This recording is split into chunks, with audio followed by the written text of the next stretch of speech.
గంగాంబప్లుతగాత్రాయ గౌరీదేహార్ధధారిణే భక్తకామప్రదే తుభ్యం గౌరీశాయ నమో నమః. శంకరాసక్తమనసాం నమజ్జనఫలప్రదాం సౌందర్యసారసర్వస్వాం శ్రీగౌరీం ప్రణమామ్యహం. మహాదేవ, పరమ పావనమైన మన భారతదేశంలో అనేక రకాలైనటువంటి పండుగలు వస్తూ ఉన్నాయి. వాటన్నిటి కూడా మనం చేసుకుంటూ ఉన్నాము. ప్రతి పండుగ వెనుక ఒక విశేషమైనటువంటి అర్థం ఉంటుంది. ఆయా పండుగలను ఆచరించి మన పారంపర్య క్రమాగతమైనటువంటి ఏ సంప్రదాయం ఉన్నదో ఆ సంప్రదాయాన్ని ఈనాటి వరకు కూడా రక్షిస్తూ వస్తూ ఉన్నాము. మన హిందూ ధర్మం అంతా కూడా సనాతన ధర్మం అనే పేరుతో పిలువబడుతుంది. ఈనాడు కొత్తగా పుట్టినటువంటి ధర్మము కాదు. సనాతనము అనే పదానికి అనేక సంవత్సరాల నుండి ఉన్నది అనర్థము. 100 సంవత్సరాలు, 200 సంవత్సరాలు, 1000 సంవత్సరాలు నుండి ఆరంభమైనటువంటి ధర్మము కాదు. ఒక వ్యక్తులు ఆరంభం చేసినటువంటి ధర్మము అంతకంటే కాదు. పరమేశ్వరుని ముఖముల నుండి నిస్సృతములైనటువంటి ఏ వేదములున్నాయో ఆ వేదముల నుండి ఆవిర్భవించినటువంటి శాస్త్రములు, పురాణాలు, ఇతిహాసాలు ఉన్నాయో వాటిల్లో ప్రతిపాదింపబడ్డటువంటివే ధర్మాలు. ఆ ధర్మాలను అనాది కాలం నుండి నేటి వరకు కూడా ఆచరిస్తూ వస్తూ ఉన్నారు. కాలమాన ప్రకారాన్ని పట్టి చూచినట్టయితే కృతత్రేత, ద్వాపర, కలియుగములోని 4 యుగాలున్నాయి. మనందరికీ తెలిసిన విషయమే. ధర్మం ఎప్పటి నుంచి ఆచరించడం ప్రారంభమైనది అని ఒకవేళ మనం ప్రశ్న వేసుకున్నట్టయితే కలియుగం ఆరంభమైనప్పటి నుండి మాత్రమే ధర్మము ఆచరింపబడుతున్నది అని మనము అనుకోకూడదు. కృతయుగంలో, త్రేతాయుగంలో, ద్వాపర యుగంలో కూడా ధర్మము ఆచరింపబడ్డది. నారాయణమూర్తి కృతయుగంలో వరాహ రూపంలో ఆవిర్భవించినాడు. ఆ సందర్భంలో అనేక అధార్మికమైనటువంటి వ్యక్తులను సంహారం చేసి ధర్మమయ జీవనాన్ని కొనసాగించేట్టుగా చేసినాడు. త్రేతాయుగంలో రామో విగ్రహవాన్ ధర్మ అని, ధర్మమే మూర్తి భవిస్తే అది రామునిగా ఉంటుంది అని శ్రీరామచంద్రుడు ఆవిర్భవించి ధర్మమయ జీవనాన్ని తాను కొనసాగిస్తూ ప్రజల చేత ధర్మాన్ని ఆచరింపజేసినాడు. ద్వాపర యుగానికి వచ్చిన తర్వాత ద్వాపర యుగంలో ఆ నారాయణమూర్తియే కృష్ణునిగా అవతరించి అనేక ధర్మమయ జీవనాన్ని కొనసాగిస్తూ అధార్మికులను దండించి ధర్మమయ జీవనానికి ఎంతోమందిని ప్రోత్సహించినాడు. కలియుగంలో ప్రవేశించిన తర్వాత కలియుగంలో ఉన్నటువంటి మానవులంతా కూడా అధర్మపరాయణులు అవుతున్న సమయంలో వ్యాస భగవానుడు రచించినటువంటి ధర్మాలను జగద్గురు శంకరాచార్యుల వారు బోధించి విముఖతను కలిగి ఉన్నటువంటి ధర్మ విషయంలో విముఖతను కలిగి ఉన్నటువంటి వాళ్ళకందరికీ కూడా ధర్మమయ జీవనాన్ని కొనసాగించేందుకు ప్రోత్సహించినారు. ఈ విధంగా కృతత్వరత, ద్వాపర యుగాల నుండి ఉగాది నుండి మొదలుకొని మళ్ళీ ఉగాది వరకు 365 రోజులు సంవత్సరంలో వచ్చే ప్రతి నెలలో అనేక రకాలైనటువంటి పండుగలను మనం ఆచరించుకుంటూ వస్తున్నాము. చైత్రమాసంలో రామనవమి నుండి మొదలుకొని ఫాల్గుణ మాసంలోని హోళీ పర్వము, హోళికోత్సవము వరకు ప్రతి నెల ఒక్కొక్క విశేషమైనటువంటి పండుగను నిర్వహిస్తూ వస్తున్నాం మనమంతా కూడా. ఈ నిర్వహించేటువంటి దానికంతటికి కూడా ఆధారములున్నాయి, ప్రమాణములున్నాయి. ఈ కోవలోనే చెందినది సంక్రాంతి పండుగ. ఇది చాలా విశేషమైనటువంటి పండుగ. సూర్యుడు ఒక్కొక్క రాశిలో నెల రోజులు ఉంటాడు. ఆ నెల రోజులు ఉన్నటువంటి ఆ సూర్యుని యొక్క ఉనికి వలన ఆ నెల రోజులకు ఆ మాసముగా ప్రఖ్యాతి వచ్చినది శాస్త్రములను ఆధారంగా పెట్టుకొని చూచినచో. ఒక్కొక్క ప్రాంతానికి ఒక్కొక్క మానమును లెక్కగా తీసుకొని సంకల్పాన్ని చేసి ఆయా కార్యక్రమాలను నిర్వహిస్తుంటారు, వైదిక కార్యక్రమాలను. చాంద్రమానము, సౌరమానము, నక్షత్రమానము అని జ్యోతిష శాస్త్రంలో అనేక రకాలుగా ఈ కాలాన్ని పరిగణన చేయడం జరిగినది. చంద్రుని యొక్క గమనాన్ని ఆశ్రయించి ఆచరించేటువంటి కర్మలన్నీ కూడా చాంద్రమానాన్ని అనుసరించి చేస్తూ ఉంటారు. సూర్యుని యొక్క గమనాన్ని అనుసరించి చేసేటువంటిది సౌరమానం. ఇప్పుడు సూర్యుని యొక్క గమనాన్ని అనుసరించి చేసేటువంటి ఈ పండుగలలో ఒక్కొక్క రాశిలో ఒక్కొక్క నెల రోజులు ఆ సూర్యుడు ప్రవేశించి ఉంటాడు కావున ఆ నెల రోజులు కూడా ఆ రాశితోనే పిలువబడుతూ కర్మానుష్ఠానాలను కొనసాగిస్తూ ఉంటారు. సూర్యుడు ఒక రాశిని వదిలి ఇంకొక రాశిలో ప్రవేశిస్తూ ఉన్నటువంటి ఏ రోజైతే ఉన్నదో దానిని సంక్రమణము అనే పేరుతో పిలుస్తారు. సంక్రమణం అంటే ప్రవేశించుట అని అర్థము. ఒక రాశి నుండి ఇంకొక రాశిలోకి ప్రవేశించడము. ఇప్పుడు ఈ ధనుస్సు రాశిలో నెల రోజుల నుండి ఉండి ధనుస్సు నుండి మారి మకరంలోకి ప్రవేశిస్తాడు కావున మకర సంక్రమణము. సంక్రమణము అంటే ప్రవేశించుట అని అర్థం అన్నట్టు. ఒక రాశి నుండి ఇంకొక రాశిలోకి ప్రవేశించుట. ధనుస్సులో నెల రోజులు ఉండి రేపు 14వ తేదీ జనవరి 26 తారీఖు నాడు రాత్రిపూట 9:20 ధనుస్సును వదిలిపెట్టి మకరంలో ప్రవేశిస్తున్నాడు కావున ఒక రాశి నుండి ఇంకొక రాశిలో ప్రవేశించేటువంటి రోజు చాలా ఉత్కృష్టమైనటువంటి రోజు. దాన్ని సంక్రమణము అని అంటారు. మన ప్రాంతంలో కేవలం మకర రాశిలో ప్రవేశించిన సమయంలో మాత్రమే విశేషంగా స్వీకరించి ఒక ఉత్సవంగా పండుగగా మనం చేసుకుంటూ ఉన్నాము. కానీ మేషము, వృషభము మొదలుకొని మీనము వరకు ప్రతి రాశిలో సూర్యుని యొక్క సంక్రమణం జరుగుతున్నటువంటి రోజులన్నీ కూడా సంక్రమణములైనటువంటి రోజులన్నీ కూడా విశేషమైనటువంటి ఫలాన్ని ఇచ్చేటువంటివి అవుతాయి.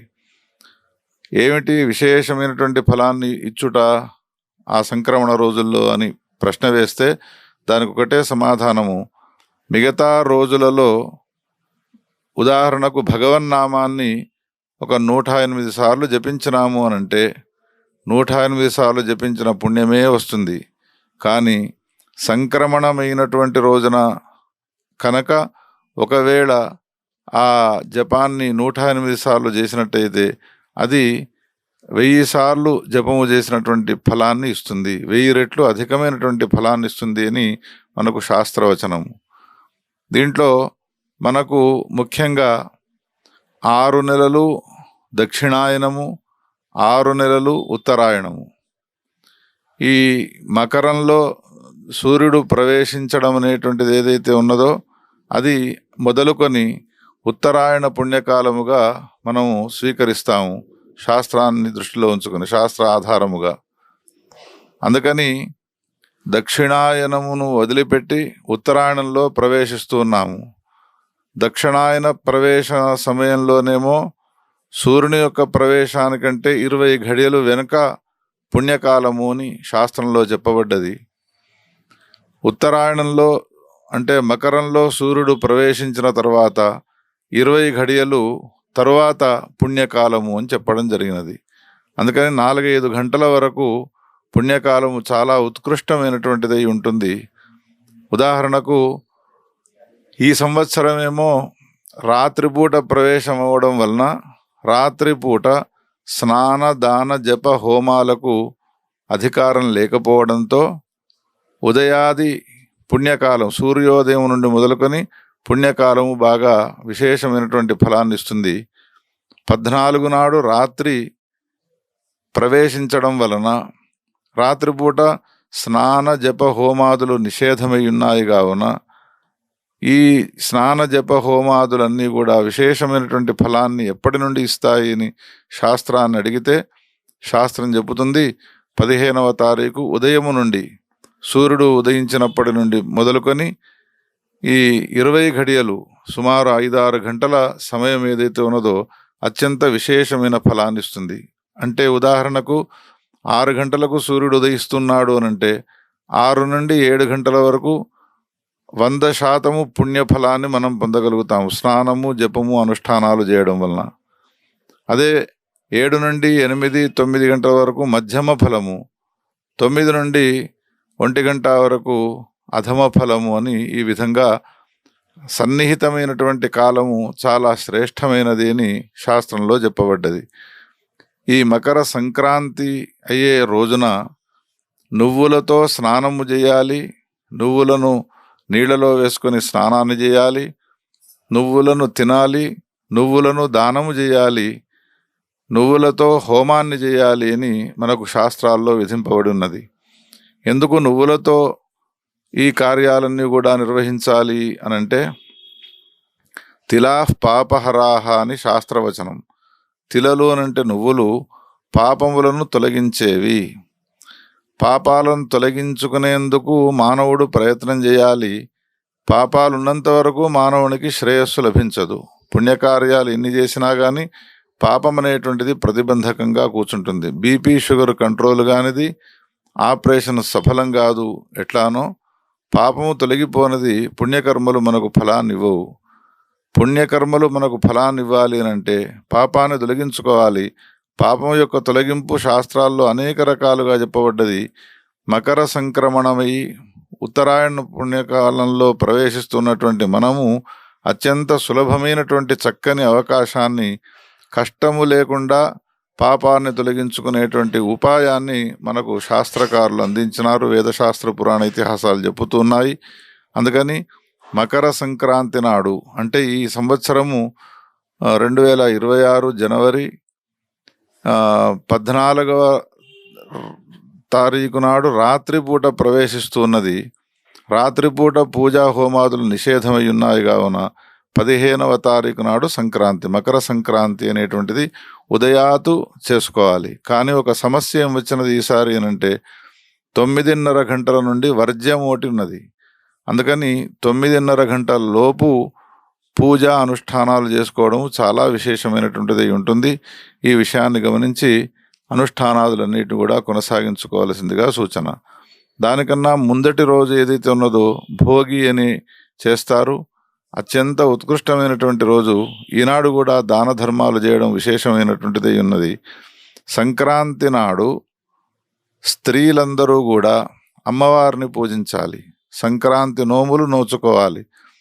ఆ విషయాన్ని శాస్త్రాల్లో చెబుతూ పసుపుతో గౌరీని తయారు చేసి ఆ గౌరమ్మను పూజించడము పరంపరగా వస్తున్నటువంటి ఆచారము.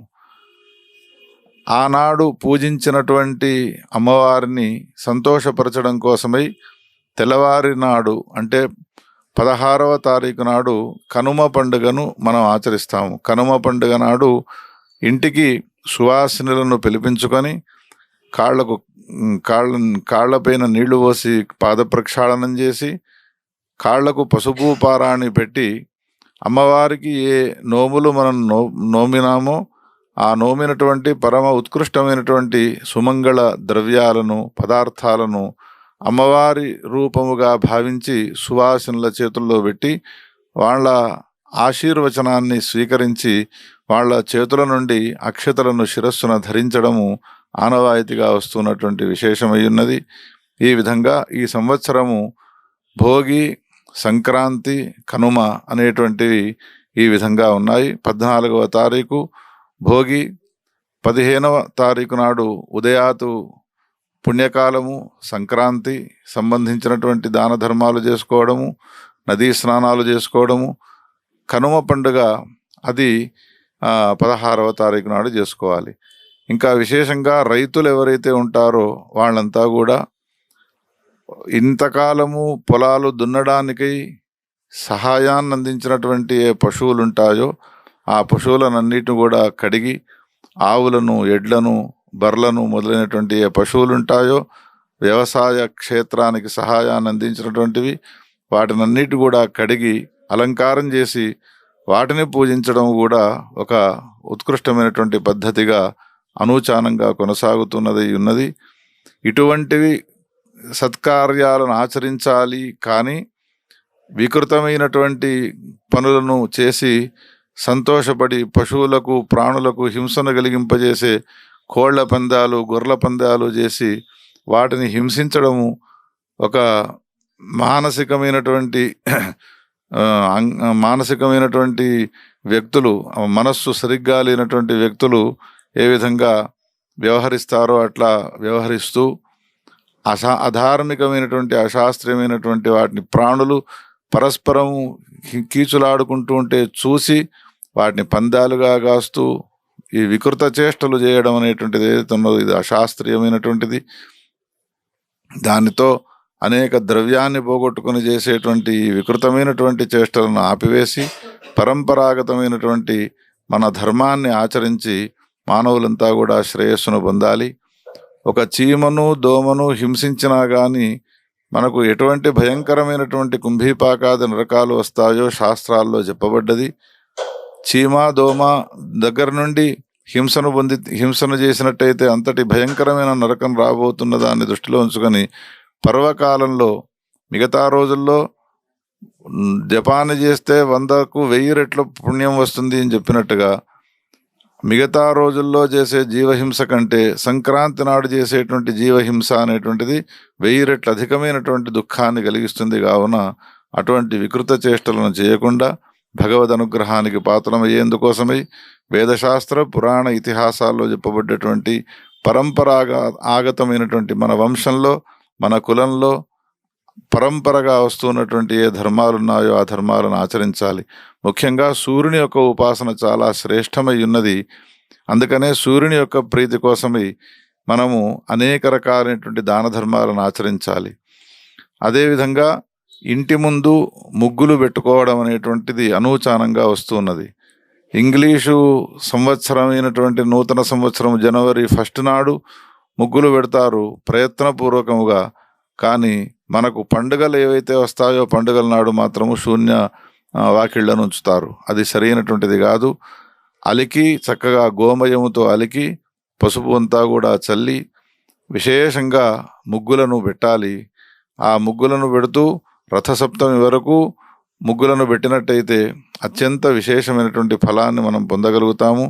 మనము చేసేటువంటి పాపపుణ్యాలన్నిటిని కూడా యమలోకంలో ఉన్న యమధర్మరాజుకు, చిత్రగుప్తునికి అందించేవాడు ఎవరు అని అంటే సూర్యభగవానుడు. సూర్యుని గురించి శాస్త్రాలు ఏం చెప్పినాయనంటే నమస్సవిత్రే జగదేక చక్షుషే, జగత్తులకన్నిటికీ కూడా కన్నుల వంటి వాడు.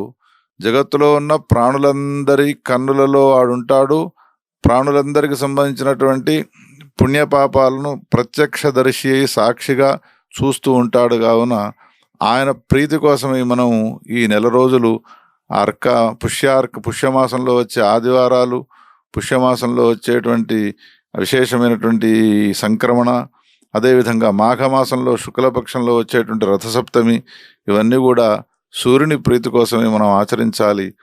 సూర్యుని యొక్క ఉపాసన చేసిన తర్వాతనే మిగతా అందరి దేవతల యొక్క ఉపాసన ఫలిస్తుంది. కావున ప్రతి వాళ్ళు ఇదొక అలవాటు పెట్టుకోవాలి. మనము ఉదయం స్నానం చేసి చేయగానే లేదా ముఖ ప్రక్షాళన చేసుకోగానే సూర్యోదయం అవుతుంటే ఉదయించే సూర్యునికి నమస్కారం చేయడము, అస్తమించేటువంటి సూర్యునికి నమస్కారం చేయడం అనేటువంటిది ఏదైతే ఉన్నదో ఇది చాలా విశేషమైనటువంటి ఉపాసన. ఇటువంటి ఉపాసనలతో కూడుకున్నటువంటి సంక్రాంతి అత్యంత శ్రేయోదాయకమై ఉంటుంది. ఈ పర్వ కాలంలో దాన ధర్మాలను, గంగా, గోదావరి ఆది నదుల్లో స్నానాన్ని చేయడము, భగవత్ స్తోత్రాలను పఠించడము చేసి మీరంతా కూడా శ్రేయస్సును పొందుదురుగాక. మహాదేవ. నమః పార్వతీపతయే. హర హర మహాదేవ.